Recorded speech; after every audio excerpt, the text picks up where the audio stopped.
I don't know what just happened there. That was odd. Welcome to Total Disclosure. I should probably introduce myself and bring myself into the show. Today, we are going to have an amazing show. I have a really, really special friend coming on in.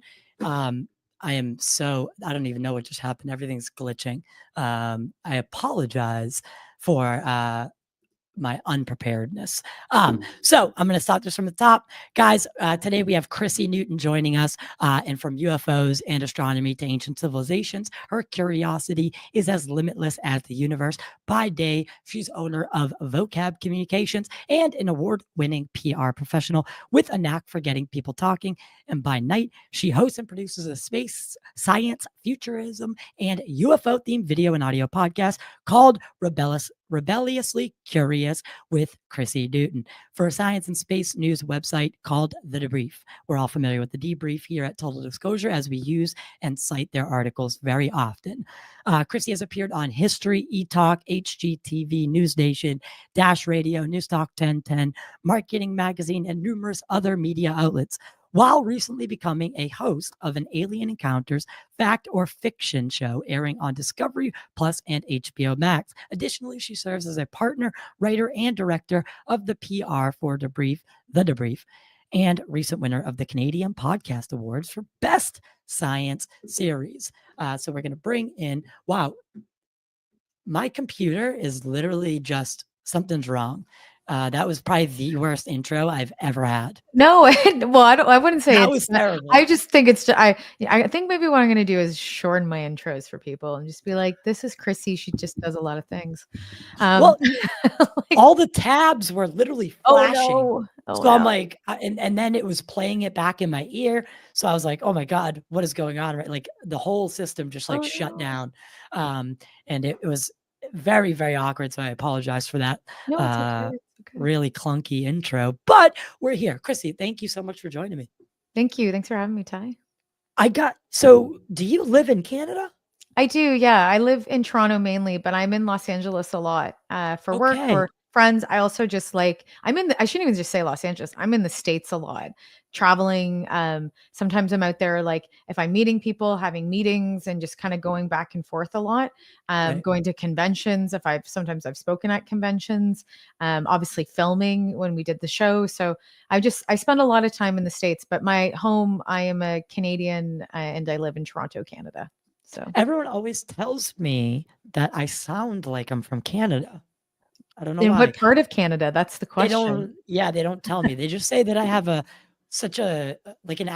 I'm from Boston, so I turn my accent off. And apparently when I do that, I sound Canadian.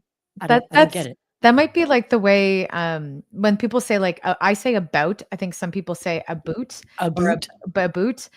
or sometimes I say about and people laugh. I think there's a lot of other words that we have that roof and rough. That's the other one. People say rough and we say roof. There's just so many of them, but usually people think I'm American. And then when I start talking and I talk for a longer period of time, then usually someone in the States will be like, well, there's the Canadian in you. And then they start to point it out. So, I'm like, I'm sorry. It's like, there he is. Sorry. There you go. Sorry. Now officially of Canadian on this show. So, that's the number one is I'm sorry or sorry. Sorry. Yeah, I get that one's. Yeah, we get made fun of that one a lot. I like it. I deemed it. I like it. So obviously, working with the Debrief, I think your work with the Debrief places you at kind of a forefront of UFO journalism. So I just wanted to start it off by saying, how have you seen the conversation around UFOs, UAPs shift in mainstream media over the past couple of years? For sure. In a couple years, well, first I would say like for sure the Debrief is a forefront in UAP reporting. And I feel very grateful I get to do that with the team. Tim McMillan writes a lot about it, myself and Micah Hanks. We all come at it from different perspectives, which I think is really cool. And we do have mainstream media that follows us. And, we're a growing outlet. But for sure, we do talk about the topic a lot, more than a lot of mainstream outlets do. But how has the narrative shifted? For sure, since 2017 and the article with Leslie Kean and Ralph Blumenthal, the two journalists who wrote that article and really opened up the floodgates on the multiple programs, the program that was going on, obviously with Lou Elizondo, the 22 million Black Op programs, that were earmarked, and and the funding, which was a huge part that Helene Cooper thought was more of the story than the UFO aspect of it, which I think is kind of humorous. But I think that was when that was the turning point, I think, in mainstream pop culture, where people were like, we're going to take this serious. I think a lot of people forget that the New York Times has been reporting about UFOs from their earlier years. And, during the 1950s, they were talking about it a lot. And they were really kind of unbiased as well. And they were sitting in the middle with reporting.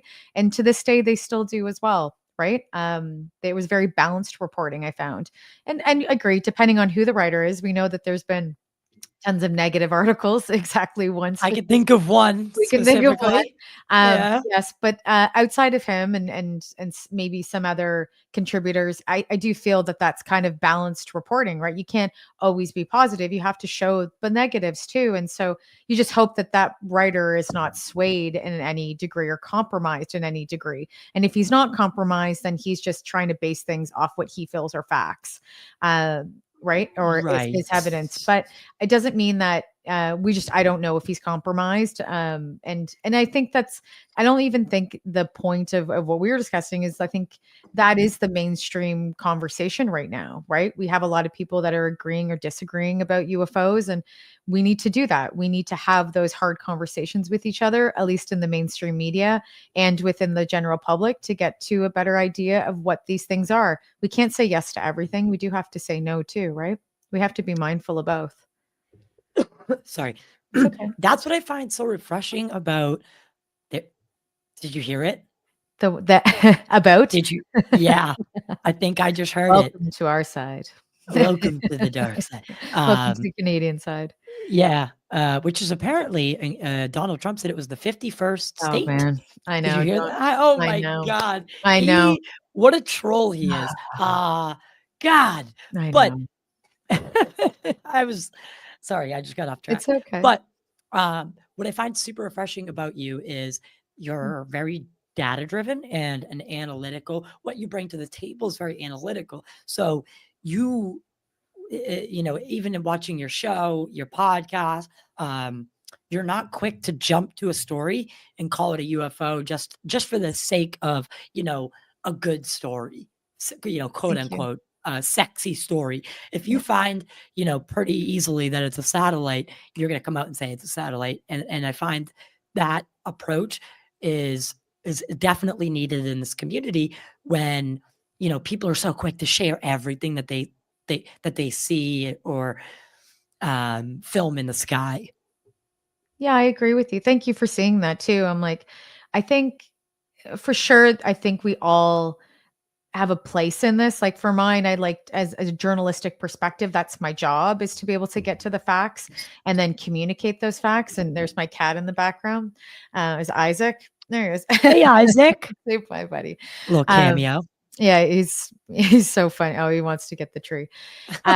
It's what happen when you have cats on podcasts, is I decide just to pop up. And yeah, I think that the journalism side of me wants to be able to tell the story accurately with evidence and be able to back with sources, because I feel that is the most legit. And it also gives the ability, when sources are on the record, it gives the ability for other people to do their own research and data analysis as well. Right. That's why we source people, so that other outlets and maybe civilian journalists can go and do their own work and find out more information. And it also just makes it more credible. So I do adhere by journalistic standards. Obviously, like as much as we possibly can. I think that's the best guidelines to go by, especially since I work in news and write about it. But and also it's just kind of the way I think. I do truly believe that something's going on, and I believe people. I believe people that have seen something or they've experienced something. It just doesn't know that what they're seeing is always maybe what they think it is. It might not be accurate, and we can prove that it's not, which is like really great for the fact that we want to prove that things are not UFOs, to help us help us identify that 1% that we still can't explain. And that's the part with thinking that I would like people to maybe reverse a little bit, is to think that let's try and prove all these things as much as possible, so we can look at the less of that 1% to be like, that's truly anomalous, and then we have better data sets on it. And to me, that makes it's just, to me, it seems a little bit more logical to do it that way. It's not a debunker; it's just someone trying to, narrow down to the closest to the truth.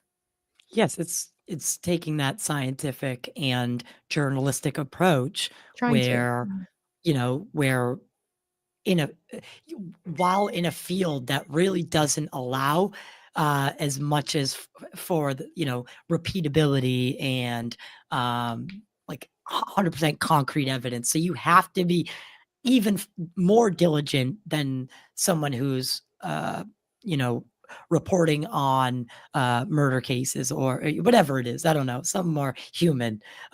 So I understand that, and I really appreciate that. And I think that we need more like that in the community. So there has been a lot of talk about UAP incursions over restricted airspace, particularly in my area around the East Coast. Are you familiar with or how familiar are you with what's going on right now? And do you mean from the drone and the stuff that's going on? Yeah, I'm Yeah, that fairly, stuff on the East Coast. I've spoken to different sources that would probably be closer to working. Not I've spoken to many people that have worked in intel throughout my career, but some of these people for sure I've spoken to other pilots, people that have a better idea how to identify these things.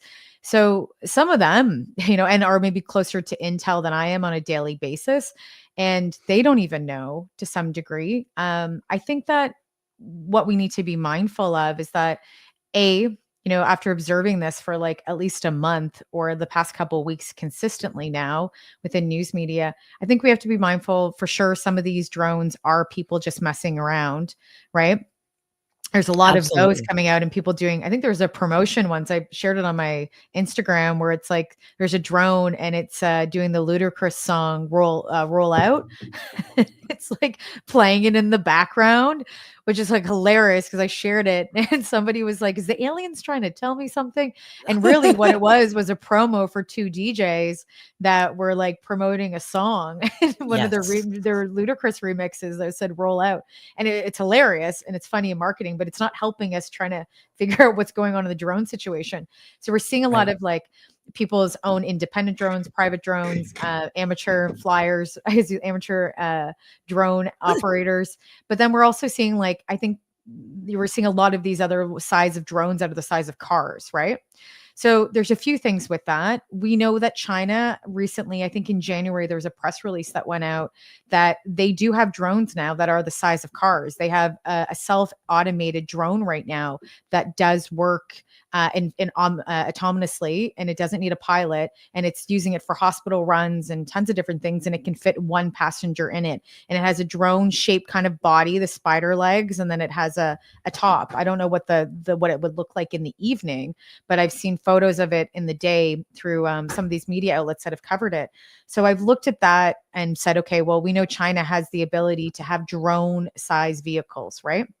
The other conversation is, I know there's this huge nuclear conversation right now that's going on, but I believe there's a program called Nest, and they look into, it's part of a government agency that will go out, and if there is something that's any nuclear activity, they'll actually run out and go see what it is, and obviously try to figure out what is the nuclear activity or what the product might be. So that team has not been called out so far from what we know. So I think we can rest assured that there's nothing nuclear or radioactive within what these drones are looking for. I think that's safe to say. Now, the question is, and also now we've had the Department of Defense come forward and say that these drones, there's nothing to worry about as a threat. Some of these, they don't maybe know exactly what they are. Some of them are identifiable as drones, but there is no threat. And I don't think the American public believes that. And there isn't really any solid answers yet from what I know, unless something's come out today and I've just missed it. But from what I know, we don't have solid of why they're here, who are they, and what are they if they are looking for something, what are they looking for? And if they're not, what are they spying on? Because it has been over a lot of military installation sites throughout, not even Just the North US. America, Germany, all throughout the US, but Germany and the UK have had the same issue. So if it is a foreign adversary actor, then the question is, who is it? If it is China, then, they're flying in our airspaces with impunity. And and why are we letting this happen? And there's two schools of thought of that too, but I'm talking so much, so I'll let you comment. Well, I have been working with different, I don't know how much, I don't even want to be that person who says that. I don't know how much I can say about what we're working on, but I'm working with a few members of Congress. And I've contacted all of them. They have no idea. Right. And that scares me. That it's a little bit unnerving. And, one of them sent me a message on Signal that about the potential that they're looking for some sort of, because I don't know if you heard the story, but in New Jersey, some nuclear material came up missing. So, it's what they need to do. Radioactive, yeah. Right, radioactive material, some But sort that of material. program Nest hasn't been called though. That's not that we know of. Yeah. Right, right. And I believe Ryan Graves on Joe Rogan even said that he knows the people that if there was something like a Right. nuclear situation, it would be more ground teams. Yes. And he knows the people that would work it, and they're currently not working it. So I think, rest assured, I think that is a little bit, I think that's a little bit fear mongering. I think, but what the problem is they've given so much room for speculation that theories like this start really scaring people, Yeah. right? And it's been a The month. what the White House literally said, like, it's nothing. It's they're hot. They're all federally legally flying, and that is, I mean, it's absolutely false. These things are flying at night. If they're the size of SUVs, they would require a permit from the FAA because Yeah. it would be a large, it's a different classification than just a quadcopter, right? And you'd need a special permit to fly it at night over residential areas, even just residential areas. And these things don't have that, and they're continuously seen going out over the ocean. So these are patterns that I'm sure are prevalent in this community. The Mhm. ties between Extremely. So Yeah. why do you think the UFO community has attached to this story and really run with it? Do you think that someone is making, is someone is orchestrating that? No. I don't think there's a conspiracy on it. I think what happened is, I this is the one thing I love about UFOs, and maybe people realize this or not when they get into the topic, they instantly get into national defense, right? Once you like UFOs, you can't help but get into politics and defense, or at least defense and understand it, At right? least. At least. And so I think that what ends up happening is that those two end up colliding. They're colliding with each other more than ever. And it's something I even know. I've been in the topic for UFO since I was a little girl. And then now as an adult, I realize I'm like, God, I love defense information so much. Like sometimes I enjoy it more than UFOs. Right. Because I find it so interesting. And I love the conversations about what's going on with China and, I love national it too. defense. Yeah. And so I think you end up becoming, if you become deeply interested in UFOs, I would say, then you automatically fall into those areas, and then you start wanting to ask questions, and then you get involved into finding out FOIA reports or following the facts and the data. So I think it just kind of goes hand in hand. And that's why Arrow, in its own way, if people like it or not, it is important because it's helping us find out what these things might be if they're foreign actors, but it's also helping us to find out what we love is UFOs. So if and the one anomalous thing that we're trying to figure out is, what are these things if they're here? Which is true. There's something going on, and we just don't know, potentially, depending on what narrative believe. But right now, the American government says we know that there's something out there. We just don't know what it is, and we're trying to prove them. But as we grow and learn more in this community, the better we get at understanding what is UFO and not. So I think that this is why we're seeing a colliding of worlds coming together right now. And the mainstream media has been talking about UFOs since 2017. So, once you get UFOs and once you It's get okay. UFOs and military combining, they're going to collide. And I think that's what we're seeing now.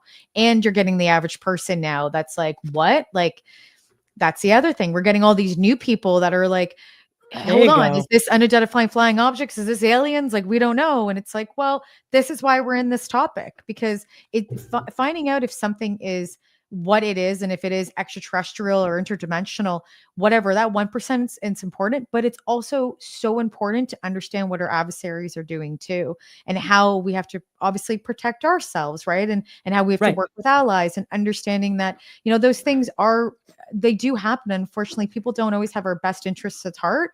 So we do need to be on top of it. And civilians should understand what those things mean, so we have a better understanding of world issues and national security in general, you know? Right. Yeah. Especially because we know Yeah. and so if we take on if we take the evidence that we have gotten to date, I think it does suggest and point to the fact that crash retrievals they exist. They exist. There's some sort of program. I don't know exactly the name of it. I don't know if it's out of Lockheed or if it's, Northrop Grumman or a combination of both. But it's safe to say that crash retrievals most likely are a thing, and they're not just happening in the United States. China, Russia. Mhm. Those would be. I would assume that Russia, especially, has some sort of program that's similar. And if they are working on if there is, like Gresh said, a Cold War to kind of back engineer these technologies, then you bet your bottom dollar we're talking about defense, right? Oh yeah. Because I mean, it gets real very fast, very quickly if there is a breakthrough from an adversary. Oh, for Because sure. Yeah. that I You don't have think it's to. happened yet, because if it had, we'd see it. Well, we know that drone supremacy in China, right? They have it. Like, they're number one in any drone Even in our manufacturing and country, technology. yeah. I Yeah. have a Chinese DJI drone. Dude, nice. Yeah. Yeah. So you know what I mean? Like, Yeah. it's just that's the best drone. Well, and it's not, we don't know if it's China, and let's hope it's not a foreign adversary looking at our nuclear installation, or any type of warfare, because that's petrifying. So It let's is. just hope that, right? I'd rather it be aliens. Let's right. I think we'd all rather Thank that, you. rather than looking at maybe a potential, war in the next coming years. And let's hope that doesn't happen, right? Uh, so with that said, we do know that China has drones that have transmedium type of capabilities. We know that they Mhm. can fly into the water and out of the water, and in the water into the atmosphere. We haven't seen them go to space yet, but we know they can do at least three of those things. They can do two of them, and we didn't have any technology that we know of. DARPA might, and we just haven't publicized it. But we know China has shown us that. China has drones that are the size of cars that are flying around. Like, we know that this is possible, and we know that technology exists. Now, the other thing to think of is that if China has the size of drone cars flying around, well, we probably do too, right? We wouldn't be too far off that type of technology. So it is, if it's not a foreign adversary, let's hope it is only, there's a government activity. The question is, again, why are they doing it? And if they're looking for something, what are they looking for? And what are Right. they observing? Because they are observing. That's for sure. Right. That was gonna be my next kind of question, but so I'll move on. I agree. So the connection between UFOs and nuclear weapons or facilities, it goes back decades, and Mhm. with incidents like the Malmstrom incident in 1967 with my, which involved my good friend Bob Salas. That has been a case that's been on my mind very just it's at the forefront of my mind lately. In your research, what do you make of the persistent link between UAPs and nuclear technology? Yeah, it's a great question. I don't know why UAPs are doing that. We just know that they're observing. They haven't, as Lou Elizondo has said, they haven't stopped a war or created a war in any of that regard. There's something that I did an interview with. It was last year, about a year ago. I think this time it was with Larry Hancock, who was doing, and he was part of the SCU, the Scientific Coalition of UAP Studies. And he has released 2 papers along with Joshua Pearson that talks about intentions reports. And he looks at the industrial military complex. I believe it was between I think it's a 30-year span during the Cold War, probably just before it, and I think just after too, for a period of time. And they analyze the data that comes through for military complexes and what UFOs were observing. And some of the things that they realized, what then they were observing, is that they would always go back when they were looking at BCI. I'm saying it wrong. BCI missiles. ICBM. ICBM. Thank you. Gosh, dyslexia here. ICBM okay. Missiles. They were very interested in that, any type of nuclear activity. But what they realized is that once they were observed for a period of time, the UAP would never go back to that installation ever again, which is interesting. Yeah. So they noticed that over that 30-year span, that they would see them, looking around for, let's say, a couple months or a couple weeks, and they would have multiple UFO sightings in one region, and then it would just automatically stop and it would never happen again. So there's something to say about that correlation. And why are they not coming back? Did they get all of their data? What were they collecting? Why has it always been across segments across the states? And then they just looked at, I believe, at shapes and other things that were consistency around those areas as well.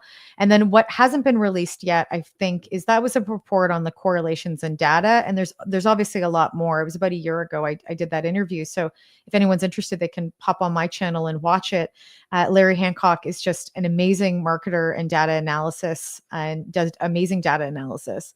And he really breaks down, like, and then he decides that later on in a paper, and we talk about it kind of loosely about why they're doing it in an intentions report after looking at that data, and then saying maybe what were their intentions of why they were doing it. So that's something we maybe should be looking forward to coming out sooner than later. But it's super interesting, that's for sure. Very interesting, actually. It is, right? And the paper people can find online as well, and they can look it up, and they look up Larry Hancock's work. But yeah, it for sure is intriguing. And it always goes back to nuclear all the time. I also think the other big thing is that, the past year or two has been filled with things flying in our airspaces that we're not controlling. And I have a lot of concerns about that, even as a Canadian. We've had it here over the Yukon. We've had Chinese balloons. I was going to say that. Chinese balloons. There's been Daniel Otis covered it really well at CTV here, where we've had things that were shot down, and they just released those images earlier this year. Kind of looks like a Pac-Man, funniest little UFO ever, or big UFO. But they didn't release all the information about what it was, right? They just shot it down and showed an image.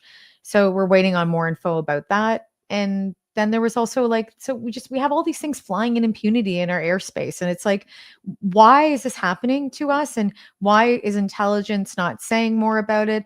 And is American and Canadian intelligence that incompetent to be able to handle these things? And if that's the case, then we need to start having really, really hard conversations within government about people's abilities, and start hiring the right people that know how to be more competent in those spaces. And hey, I am not an intelligence person in that. I'm only speaking from maybe what I'm seeing, and maybe I'm totally off base, which could be possible. But I think there are some concerns now, at least with these 2 major incidences that could be both foreign adversaries. And if they're both China, we need to start having some hard conversations. Yeah, right. Because, there's got to be some sort of, either they're, like you said, absolutely incompetent, Yeah. Because I mean, if these are truly just drones, right? Let's say they're just drones, like truly man-made drones, and we can't track them. We're that we have the what the richest, biggest, most advanced military the world has ever seen, and we can't track some drones. How?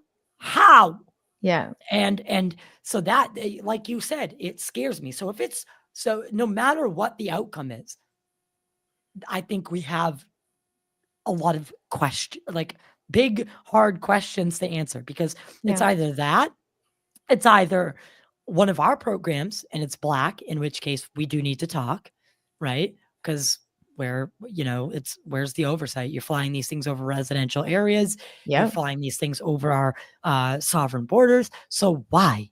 Why are you doing that? And number three, other, right? So no matter what way, we have like, they need to level with the American people, and in Yeah. doing so, the citizens of the world. Well, yeah, I think so too. We're having sightings now in Toronto. Apparently, there's been drone sightings that people are reporting yesterday. I was reporting that on my Instagram and on my X. There's videos. So I've been looking into it, and I've just said, is anybody that knows I'm in this space in Canada, if you see a drone, call me. And in Toronto, I'll be driving over there in the next minute to go look at it with you. So Right. yeah, so I can take some footage of it and see it for myself too. I think the big thing, And though, Tim McMillan from the Debrief made a really great comment when we were talking about this as a group. And this is something to be mindful of, that, counterintelligence obviously is a real thing. And there are tactics that you can do in counterintelligence, and there's always reasons for things. So I do truly believe that the intelligence community does know what's going on. They're just not saying what it is. And they're doing a poor job communicating. But there is a tactic in intelligence that you use, and I believe it's been used in 2 previous wars, where you have your foreign adversary, you know that they're coming into your airspaces, or they're analyzing a specific region for data information that they're trying to collect. So they end up, observing something for a long period of time. And so we're looking at them, and we let them observe it so that we can data collect on them. So then we learn more intel. It's, sit back, relax, let's see what they're doing, because we didn't know that they were going to go do this. So now we're going to go let them look at it. Well, now we're learning their intentions just as much as we're learning their intentions and what they're caring to observe. So we're observing them while they're observing us. So right. it's a great technique to use for counterintelligence. So maybe that's something that we're doing too. And the government's just not saying that for the fact that they don't want that to be known, that the foreign adversary, because media would spread that like wildfire. And obviously foreign adversaries watch American television very closely to see what kind of propaganda has been either propagated to us or to them. So that could be a Right. possibility, and there might be reasons. And you know what, that would be great if that's the case. Then maybe we are doing our job then. But I think at this point, at some point in time, if it's not now, if it decides to stop an operation for us learning intel, then I would hope in the next year or two they give us an idea of what the heck was going on. They can't not tell us. They can, but you can't keep doing that to the American public, or the Canadian public, or anyone in North America, let's just say, or between our 2 countries, not Right. even in Mexico. But they should be mindful that, because people are going to stop trusting the government, and they already don't trust them as it is. So I you're was just going gonna to keep, say. yeah, you're just going to keep fueling that, and we don't want that anymore. Nobody does. Yeah. Nobody does, and No. we're over it. We're over the lies, and it's I, I I've been talking about this lately. Did you watch James Fox's new film? I haven't watched it yet. I know what it's about. I know a lot of those key players. I think we've seen a lot of the other interviews that have come out before the film. But yes, I do know for sure loosely what it's about. Okay, so Hal Puthoff Hmm. made a comment in the film, and it ties back to other comments he's made in the past, specifically at the Saul conference, the first one. I don't know if you remember that first I one. was there. Yeah, Oh, you were there. I was there. Okay, Yeah. even better. Um, did you watch him speak? I I don't did. know Yes, how it I worked. met him actually. Very lovely man. I met him very quickly. Oh, Yeah. okay, interesting. Yeah. Well, so he openly admits to being part of this group this think tank in Washington, D.C. And when he got there, he looks around, he sees that it's made up of businessmen from corporations, intelligence community officials, high-ranking military, and other people like himself. So ultimately, they come to this conclusion. I'm going to skip way ahead. They come to the conclusion that disclosure is not sustainable. And they cite some reasons. Those reasons being that company A might get mad that company B had access to metamaterials, then company A wasn't. So company B excelled, right? So then they sue company B Right. and the government.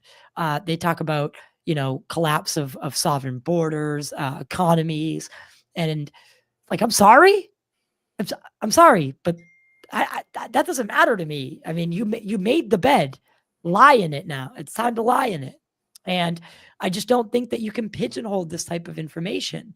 It's almost like you're going to hide that snakes exist, right?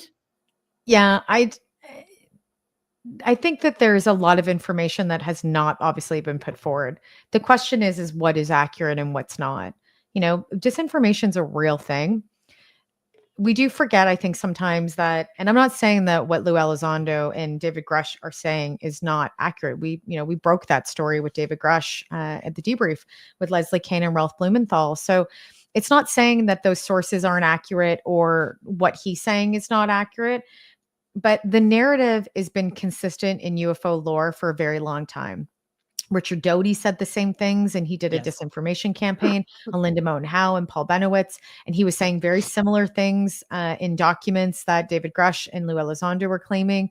So, that's one of the first incidents, and that's why it's so important because, for example, a former White House employee told me the best disinformation is 90% real and 10% fake. Right. So the question is with Richard Doty, was that 90% actually real? And some of it was, and then he lied and said it was fake, and all of it was fake, when maybe some of it was real. And then that's why I interviewed him. Well, right. And maybe the question is that maybe none of it is. And so there's a lot of little moments in UFO lore that we have to go. We've told this story 20 different ways backwards. So we know that it's just kind of resurgenced itself every couple of years. Now we just need the paperwork to show the facts, and we need to see the evidence. And that's what people are wanting. They want to see the craft. They want to see the photos. They want to see better videos. That's what they want. And if you're saying that they walk among us, we need to be able to see some solid evidence about that. You can say that there's craft retrievals, and there's more evidence to point to that, I would say, than there is that they walk among us, and that they're cahooting and working with the American government, and that they're working around the world. That's a hard stretch. We've heard that in many different lore. But again, if that is the case, then we need to start seeing that evidence. And I think if it is the case, no one's going to stop at this point. We're having a conversation about it. It will one day have to, because no one's going to stop this. It's going to keep going. It's just going to get bigger and bigger. And so they have no choice but to do some type of disclosure at some point. We're not sure. We're living in it, but what is that bigger disclosure going to look like? Well, I think we'll see. Do you think that we've been put on a DoD approved disclosure timeline of some sort? I hear this. You think that there's Yeah. possibility? Well, I hear this timeline conversation all the time. I've heard it from experiencers. I've heard it from the science community. I've heard it all over the place. I don't know if there's a timeline. I don't know what I know that there is conversation of a timeline. I just don't know what that timeline is. And if there is, then it's going to show itself at some point in time, right? We'll be living in it and part of it. I just hope that it's a narrative that at least is a peaceful one in the end of it, because the stuff that I'm hearing is not that positive. Unfortunately, Right. Everything I'm hearing is negative. So I don't want that to be the case for all of us, because put it this way, I'm a millennial. I'm not sure how old you are, Ty, but I'm with you. Yeah, I'm so tired of going through so many different things. And I know obviously our generations like World War II and World War One have gone through harder things than we have, but we've gone through a lot of psychological stuff Right. within our generation that's been consistent with wars, pandemics, economic crises, 3 wars. I think it's time that now it's like we can't keep going like this. So I'm just hoping that there's some more optimism in the end. And bridging to that, the only way that we will probably be more optimistic is through science and technology advancements and like focusing on edge science, because it will help prove humanity's issues and challenges and work on solving those. So we need to really think about funding it and how that's kind of like our shining beacon right now, I think, in optimism. And that will help us prove UAP as well and what's going on. So I think we just need to lean in, lean into edge science and frontier science more than ever now to be able to help shine some lights on what's going on and give some optimism rather than maybe some world conflict that's happening right now. Okay. I couldn't have said that better myself. Thank you. What, someone like you, I mean, how did you get into such a topic? Did you have your own experience, your own, sighting? How did this career kind of unfold for you? Yeah, when I was a little girl, my dad showed me a photo that he took of a UFO with a group of people. And it's like my dad still has it. He has it like in his safe and stuff at his house. And it's a negative too. And I'm going to blow it up one day. He's got to bring it out. And I keep telling him to do it. And he's just like, I'll do it this winter. And I was like, bring it out. So he's giving me some other stuff that I have, that has been passed down. He's been collecting things throughout his life. So I have some of those. I just don't have that. Yeah. I just don't have that photo. So I want to blow it up and put it as an art piece in my house, to be honest. But that's really what started me in the topic, was just seeing that photo and, being so close to both my parents and my dad and listening to him talk about it and just really intrigued into UFOs and anomalous things and scared of them, but also like super intrigued. So that's where it all started for me. And then just kind of seeking it out. I made a real commitment to myself when I was 25. I'm aging myself now, to make a commitment to like actually go deeper and to know who these players are. So I started going to I went to the UFO Congress, Alejandro's Rojas's conference, Yeah. the UFO International UFO Congress, and went there and met people and just was listening and went on crop circle tours and into London, England. Yeah. And just did all these things that I could get closest to the phenomenon where it was tangible for me. And met people like Gary King, who are an amazing crop circle researcher down there, and learned a lot from him and spent about 4 or 5 days with him, jumping to crop circle to learn about them. I don't know how much I know if they're real, but they're beautiful pieces of artwork. That's what I always tell people. They're stunning, and it's such a cool experience to be in. And there's so much to learn and experience. And I've always been very inquisitive and also just love things around philosophy and history. So it all collides. UFOs have everything. They've got it all. They've got drama, mystery, politics, science, philosophy, history. It's got everything, community, storytelling, entertainment, and drama.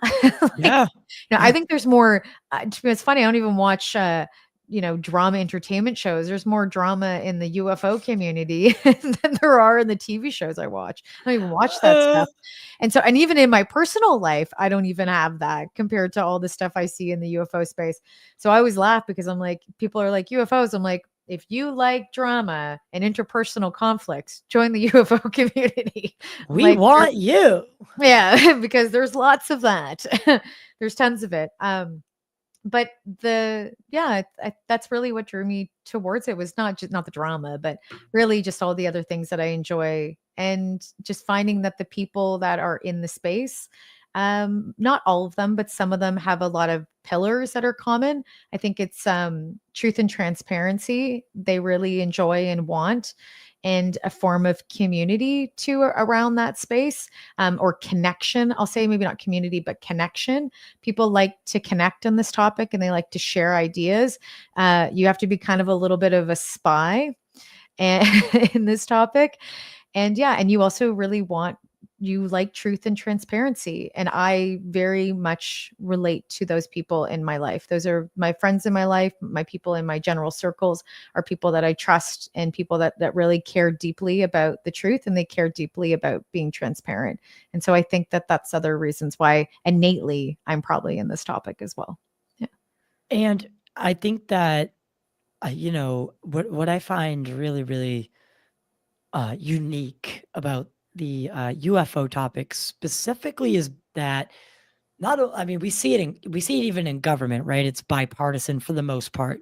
Yes. It's one of the only topics, if not the only topic, that you'll see AOC and Nancy Mace in the same room, Yeah. right?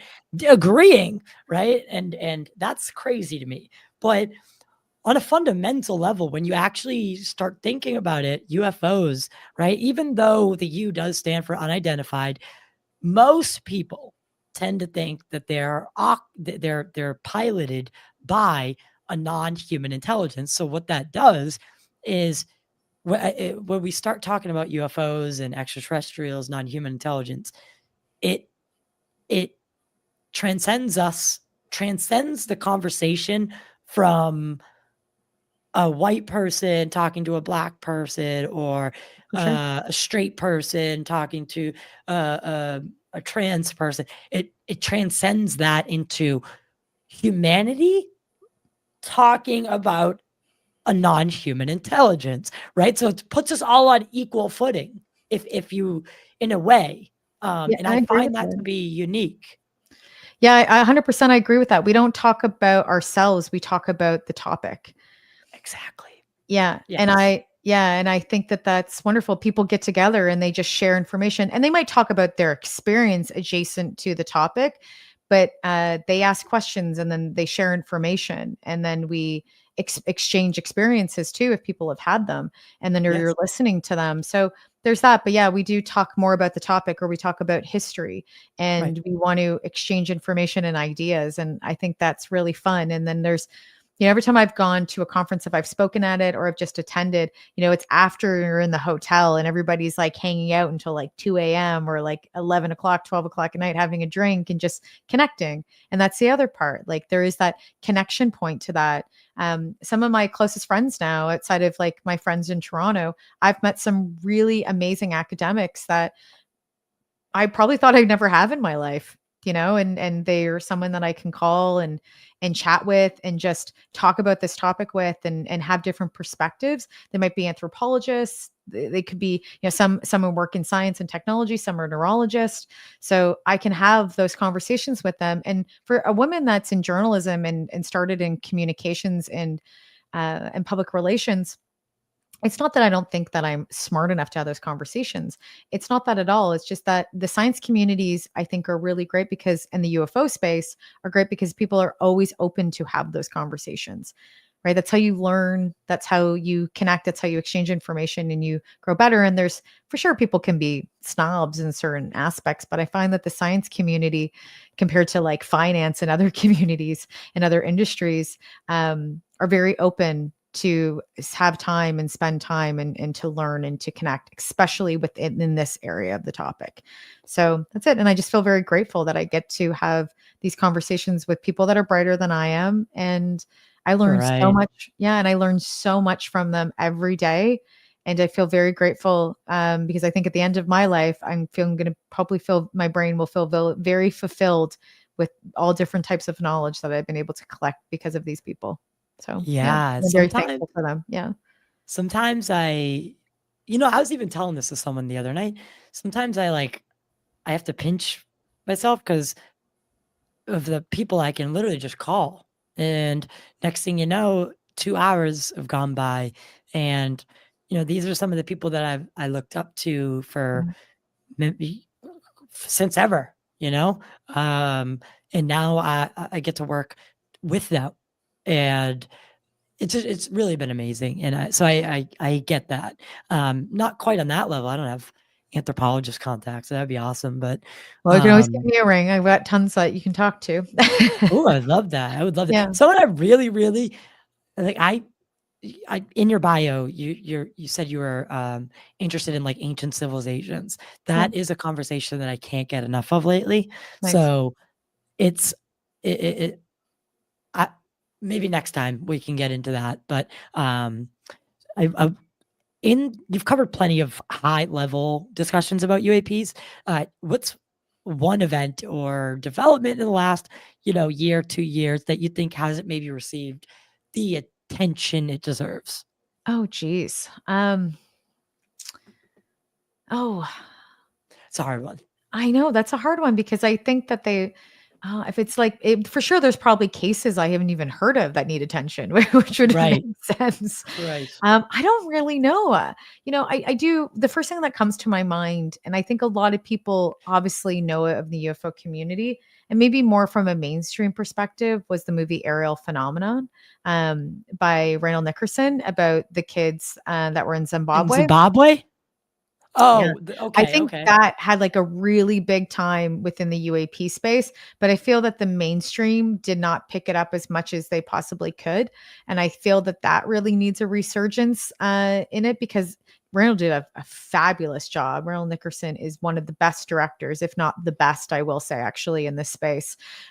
He knows how to storytell. His cinematography and his editing is unbelievably beautiful, and he really captured an historical moment, and he fact checked it. And I've spoken to Randall on length about this, and he did his due diligence and didn't Mm-hmm. just. And he also wasn't saying narratives that weren't correct. He was Right. trying. He was literally using every resource that he had and told the story beautifully. So I think that Ariel needs to have another resurgence again in this space, and I think it will. I think it will become a cult classic. It's had its like moment that lifted up, and then it's kind of just stayed as a one of the best films in the UAP space, if not, I feel the best. But in the mainstream, we're just not ready yet. I think, or they're not ready yet, and it will have this massive resurgence at one point in time where people will look back and go, this was actually going on, and we knew it was, and people will rush to that film. Like for example, remember Donnie Darko? I'm not saying Donnie Yes. Darko is comparative, but Donnie Darko is like a cult film, right? Cult classic. Cult classic. Yes. And now it's like totally revered and people love it, and people watch it probably more now than they did when it first came out. Yeah, when it So I first think came it's out, that it was kind of. actually a flop. I'm Yeah. pretty sure. Yeah. And Ariel didn't flop. I won't say it flopped at all, but I'm meaning like it will have its resurgence one day where people will go back and there will be this whole new generation or group of people that somebody will find it and spark it. Well, Yeah. that's actually kind of a good segue because it's a question I wanted to ask, especially from someone in journalism and who does actually research cases. Do you think that in the future, with the advancements in AI, photography manipulation, video manipulation, do you think that some of these older cases like Malmstrom, Zimbabwe, the older cases with the photos and what the videos, do you think those will become more revered because that wasn't it wasn't a thing yet, right? For It was sure. not a technology that, was around. Therefore, those pictures, those documents, those videos become much more valuable and intriguing because of the swath of, hoaxes and CGI that are on the internet now.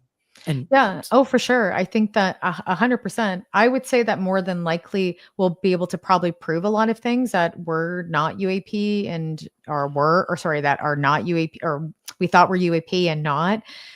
Probably more likely we'll be able to say narrow in on it and be like, this was this, or be able to analyze stuff a little bit better. So I feel that, but there will be cases that we will for sure look back that will be revered for a very long time, especially the ones that have a crap load of evidence that goes around it, right? right. From people, it could be from material, it could be from media clippings, it could be from video, it can be testimony, it can be all of those things. And if we have a lot of it, then we'll be able to really look back and analyze it more. But I do look forward to the time when AI is like super advanced, where we're able to to do that type of processing. Like Mm. it's going to be pretty wild. And let's be honest, maybe they're doing it now in the government. We just don't know. Like they're doing some form of AI and cross collection of data and analyzing. How could they not be? It I would, feel like, if they aren't, I'd be upset. well, and if they're not doing it for UFOs yet, it's because they're too busy, worried about other things that they're focusing on doing cross data analysis and analysis. So that's one thing for sure. So, and they'll maybe moving on to UFOs in a few years, but Yeah. I feel that Arrow is probably using AI to some degree, and obviously tech and the other partners that are looking into this with Arrow are probably doing the same thing. Why wouldn't they be? Use the Right. technology you have. Yeah. Right. There's often there's often speculation that nations other than the U.S. might lead UFO disclosure. So with growing transparency from countries like Brazil, Mexico, Japan, do you think another country could outpace the U.S. in revealing critical UAP data? That's a great question. Right now, I'm going to say no. Doesn't mean that they can't. Like, let's be honest, right? Anybody could. It just depends on what evidence they have and what are they going to bring forward. If they have a craft that they're pulling out, and and like, so who says they can't do it? That's for sure. Yes, potentially, but more than likely, I think that a lot of the UFO records have been released around the world and internationally already, and those have become available for people to look at that data, and they still haven't done it yet, and everybody keeps looking at the states, and the states has not released all of its UFO information. Canada's released a whole bunch. Mhm. So I think that they're still looking for the states that has more of that intel, and know what's going on. I think that, I think they are waiting for that. But it doesn't mean, they tried to do it with the mummies in Peru, and, and unfortunately, I don't really think that that was accurate information, right? Yeah. And the more that is done, the more people will stop looking at this topic, and the more that people won't take specific countries seriously when if they do come out and say that they have something, they might not believe it because they're Very calling good. wolf. So I think that the states, the only reason why, and China, we just have to be mindful about, because everybody's great at serving propaganda up. So we can't just be like, oh my gosh, China's come forward and said something. It's like, well, no, we have to see if this is propaganda first before anything. And I don't know if Russia, maybe they would, but I am not too concerned technologically with Russia. I'm more concerned with China. Right. Right. Yeah. Did you see that thing about the cancer vaccine? No, no. Yeah, Russia is claiming to have some sort of mRNA, cancer vaccine that they're Oh, going to be. Yeah, I wish Jamie pull it up. Sorry, I don't have a Jamie. Damn it. right. God damn, I'm not Joe Rogan. Jamie, pull it up. Yeah, one day, but Exactly. yeah, it's I'm still kind of like trying to find, but it is being reported by mainstream media as Huh. well. Um, That might be propaganda. that's what I was thinking, right? That's what I was thinking. But this, I'm just I like to imagine, see the peer reviewed journal on that one. right? But imagine, Yeah. now just imagine for a second that somehow some Russian scientist cracked it, right? Obviously, Putin will take like Oh yeah. he'll inevitably use that as propaganda no matter what, right? And to try to make himself look better. What if he gives it to what if it works and he gives it to the world? I mean, they're gonna have a hard time. They're gonna Oh, have a real hard time pushing that narrative if he cures cancer. oh yeah. Oh yeah. That would be wild. Yeah, well, I don't know how much money Russia would make from that. A lot. Yeah, well, they're saying they're gonna give it away for free. Yeah, that's propaganda, probably. Yeah. Putin has never been that nice. Why would he be this nice? I Also, he said the same thing about the COVID vaccine, that they had this unbelievable vaccine too, but I don't think it was working very well yeah. in the beginning. So who knows? Maybe they do, but I just don't. I don't buy it. I don't. Don't buy it. I Just hope to be let's be fair, honest though, for cancer research and everything else, I hope that's the truth. I hope that we get to that point, because right, we do need to be able, vaccines and other things are advancing so quickly because it is helping us with certain diseases and prevention of certain diseases and things. And it's really right, important. We do need that. The more that we advance, the more people we have on the planet, because there's a lot of us here. There's a right. lot. I think it's Well, like 8 billion of us. That's a lot of people. it is. It is 8 billion. Yeah. And that I only bring that up because, like I said, could this be something reverse engineered? Got not reverse engineer. Maybe that's kind of pulling too hard at the conspiracy tug, but um, it just it that's where I'm going with that whole thing. Like if another country were to come out and reveal something as big as this, right, as Yeah. the UAP issue, would the U.S. um come to their aid and say, you know what, it's time. Clearly, it's time. Or would they try to say, we don't know what they're talking about. This is absolutely nonsense. In a world where people are very divided, I think we're gonna have a tough time with disclosure, no matter what.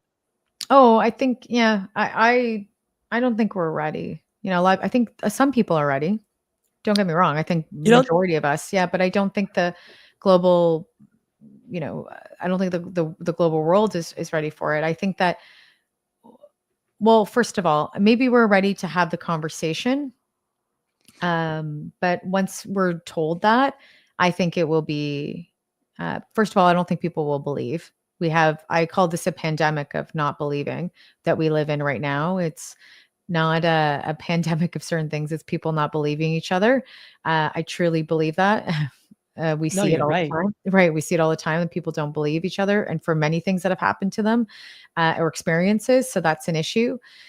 And also, I just don't think, for example, that we look at COVID, everybody was buying toilet paper. Like they freaked out and bought toilet paper when we found out we had a pandemic. So why the heck are we going to be ready when we say that, extraterrestrials here and they'll walk among us? People are going to be like, what? Like they're going to start looking for them. And like people are going to Right. go, I think they're going to lose their bananas, a very big chunk of people. If we can't handle COVID, how the heck are we going to handle UFOs or something interdimensional that we can't explain?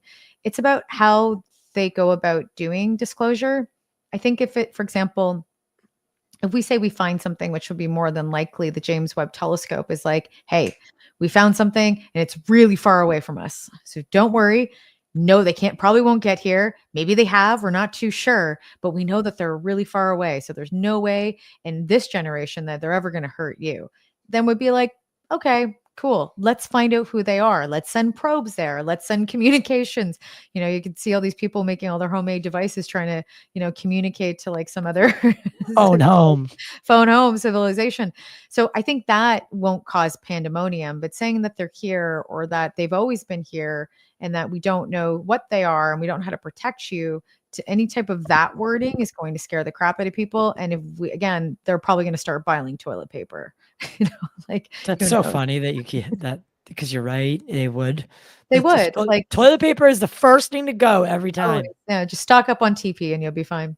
Yeah. But I think that that's like we've seen that, right? And again, I do think that a population of the world, like the religious communities, I don't think they're going to go haywire because it's very embedded I into. think they're the best prepared.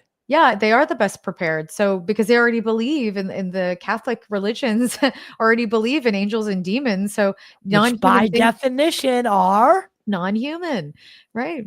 Right, NHIs. And Hey. so right, so that I think they're prepared for. I don't think we need to worry about those communities. I think it's the average person being like, "Oh my god, how do I protect my family? What does this mean to me now and the world?"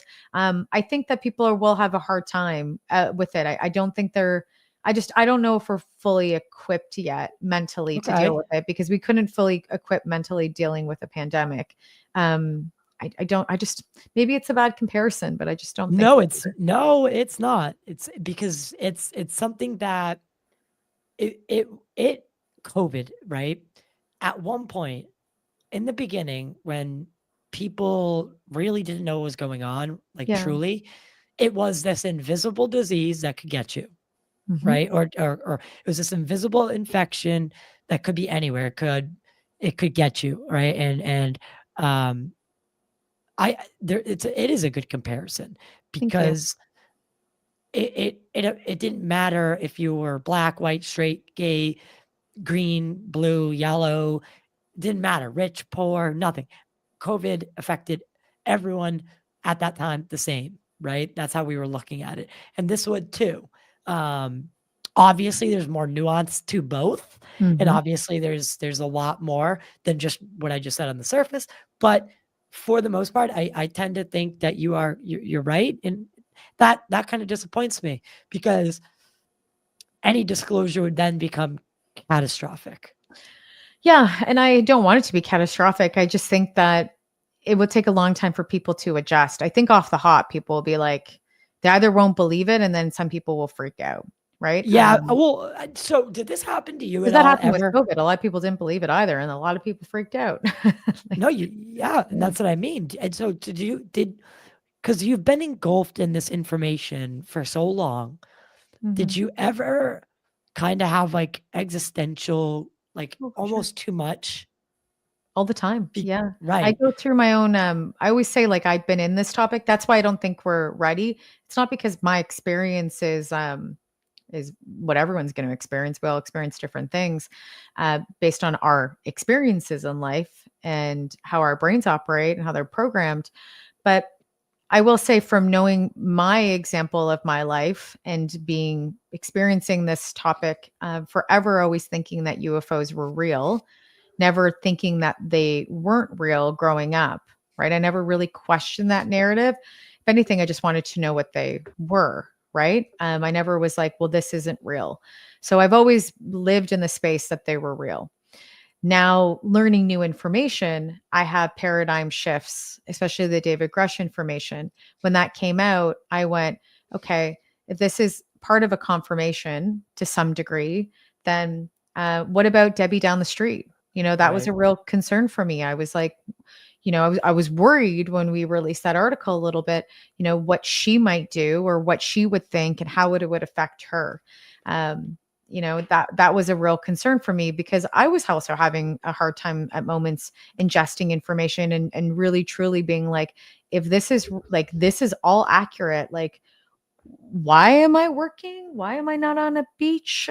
like Right. like reality's not real. Like everything you've told me and knowing that could already be a possibility, being in this space consistently, it was if it was a confirmation to some degree. I'm not saying it's fully all accurate what David Grush said, but it made me think. And for sure, a good couple weeks, I was sitting there turning my wheels. So I do go through my own mini paradigm shifts, already being in a space of thinking that this stuff is true.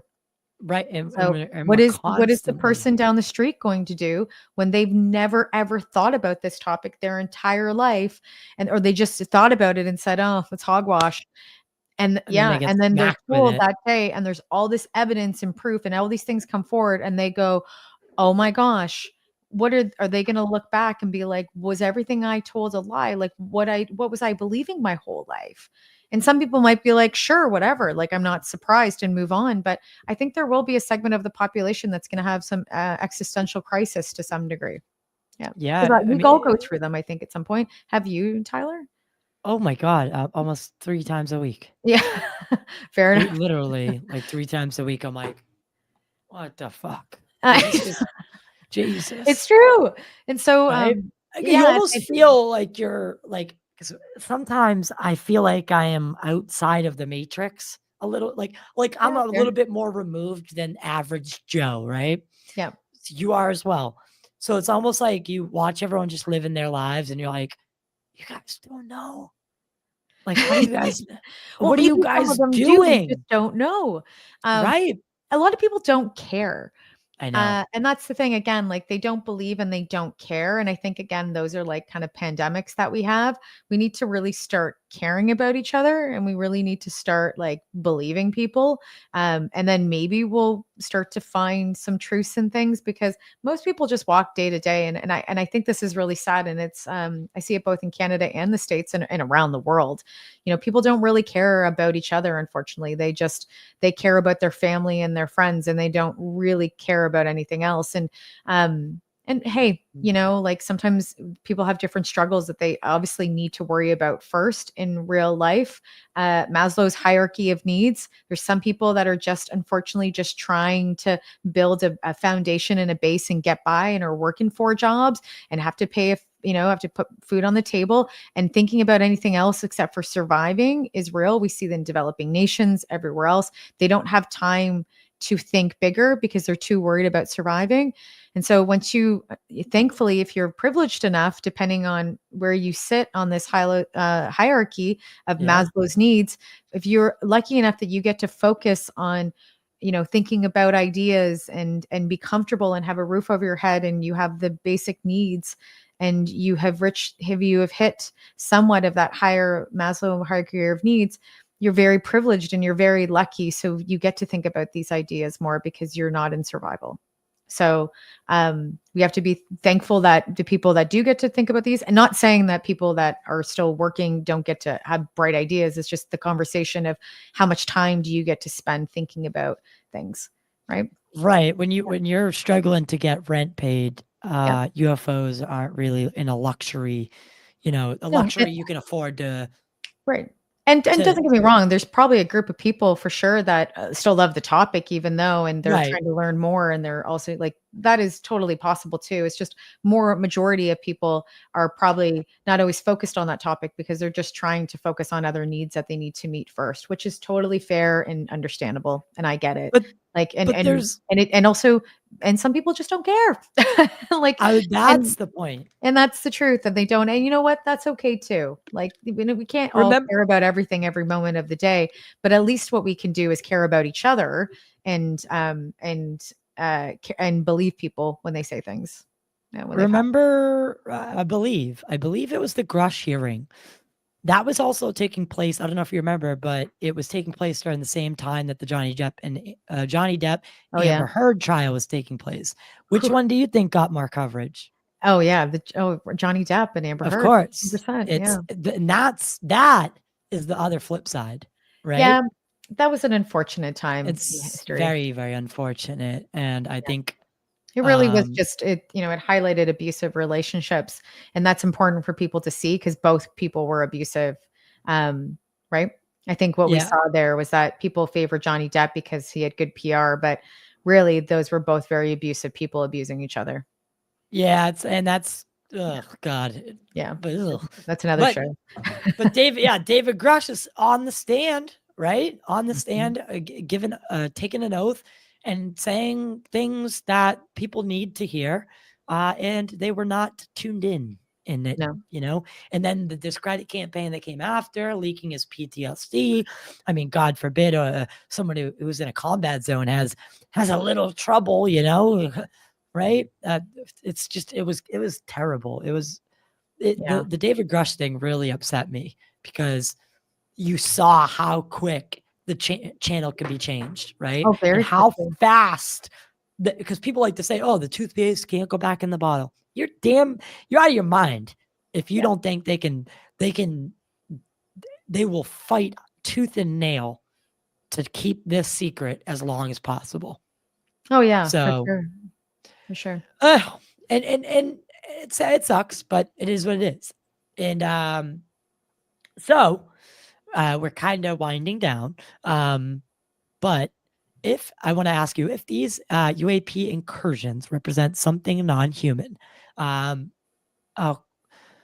how do you think the global society, governments, and media would react to definitive proof? We kind of just talked about that. That was my final question. I think we already kind of answered that.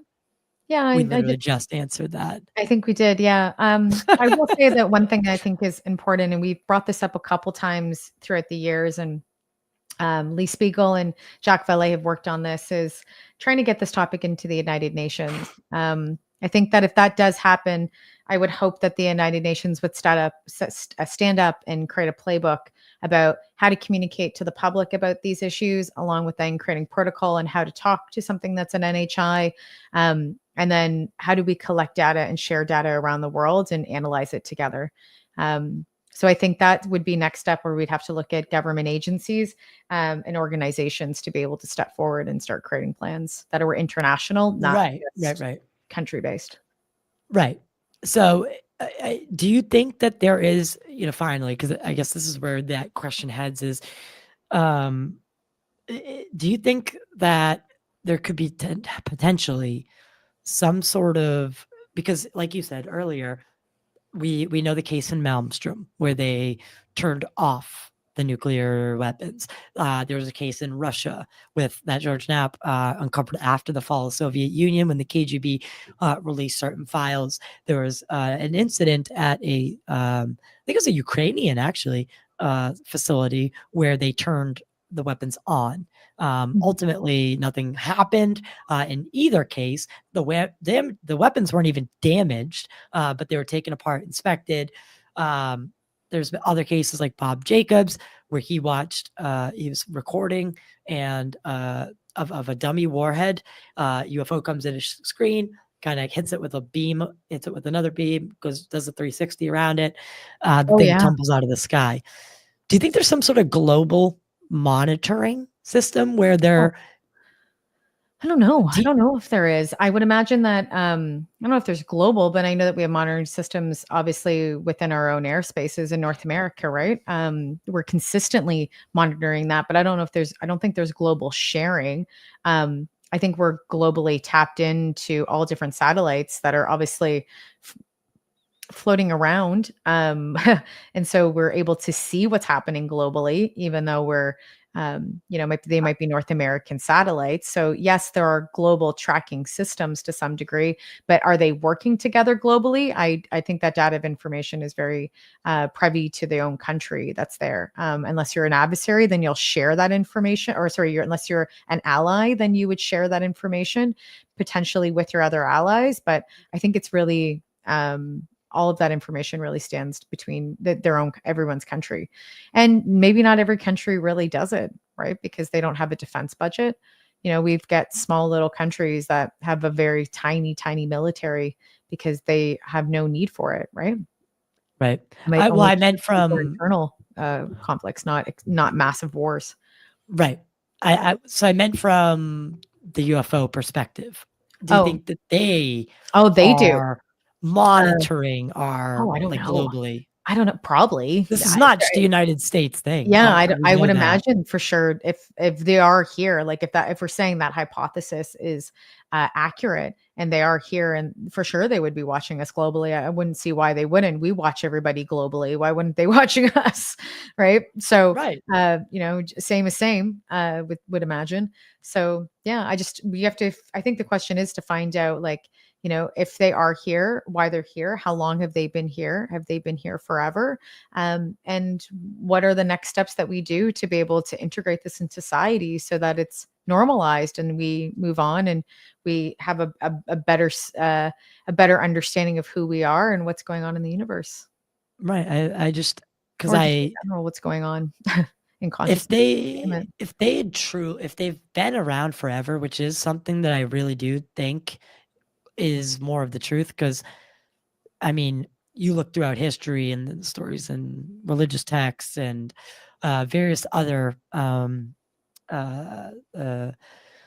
don't know how you want to call it, stories from the past. Imagine what we can learn, right? Because we're a species that doesn't really know our origin story to the fullest degree.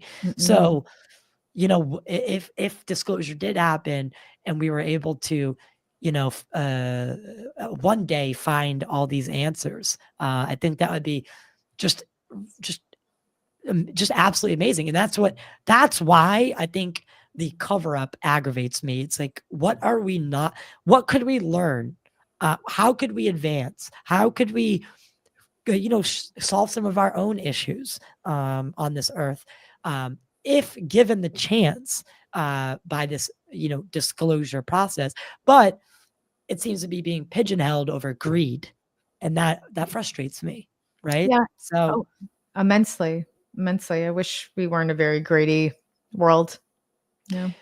yeah, and yeah. We're just. It seems that the secret's being kept, and I don't know if it's a crime against humanity or not. Because it almost sounds like it is to keep this from us. Well, I think so. Yeah. If there's information that we need to know that's going to help us and it's going to help society, then yeah, it is a crime for sure because you're hiding evolution, right? Our evolution.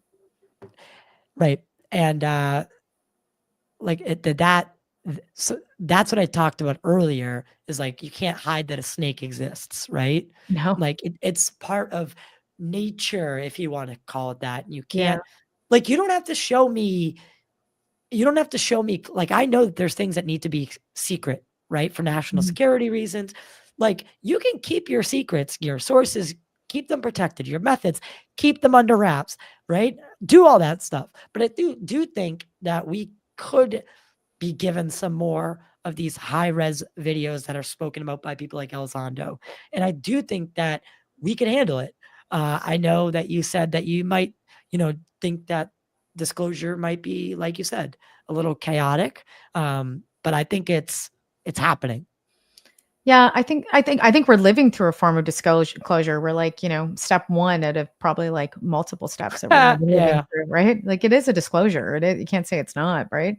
But yeah, multiple. I think we will see multiple evolutions of what disclosure looks like. right.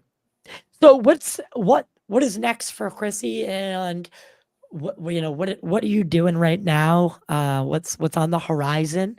Yeah, It's I'm it. like right now it's just a lot of writing with the debrief. I've released an article recently that was about an interagency meeting with the National Science Foundation, and so that was the first time that they've had a meeting.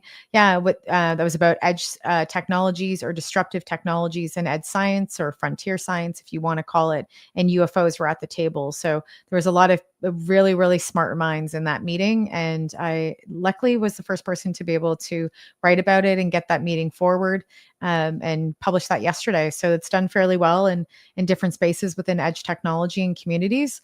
And it's something that's been the first time it's ever been hosted by the National Science Foundation. So very excited I got to report on that. More reporting, more podcasting, and then taking a break finally on Monday. Yeah. So yeah. We'll definitely be joining you there, because the holiday season is just, it's already stressful enough. Oh Well, man. so I try not to do too much. But this was really, really fun. I really appreciate you coming on and talking with me. So where can people follow you on X? I always go to call it Twitter. Yeah. I still call And it Twitter. it's I'll call it's it always Twitter. Twitter. It's People can always follow me Twitter. on Twitter at Chrissy Newton. It's right there. And on Instagram at being Chrissy Newton, or they can go to the debrief.org to read my articles. Or if they just want to see all my body of work, they can go to chrissynewton.com. Yeah, and I have those links in the description below for anyone that is interested. Chrissy, thank you for all you do for the UFO community. Thank you. Your analytical drive, your quest for truth is something that is envious, I guess. Thank you. And we definitely need, like I said, we definitely need more people like you that are willing to sift through all the noise to kind of get us to the truth. I So thank you appreciate so that. much. I appreciate that. It was great talking with you too. And I hope to have many more. So have a happy holiday season and a great new year. And we'll talk soon.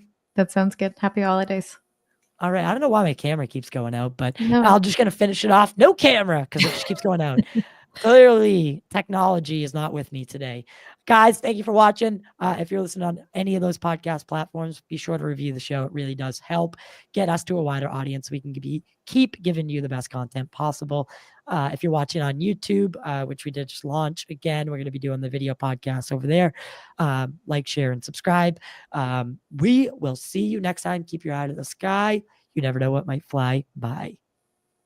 Bye. Bye.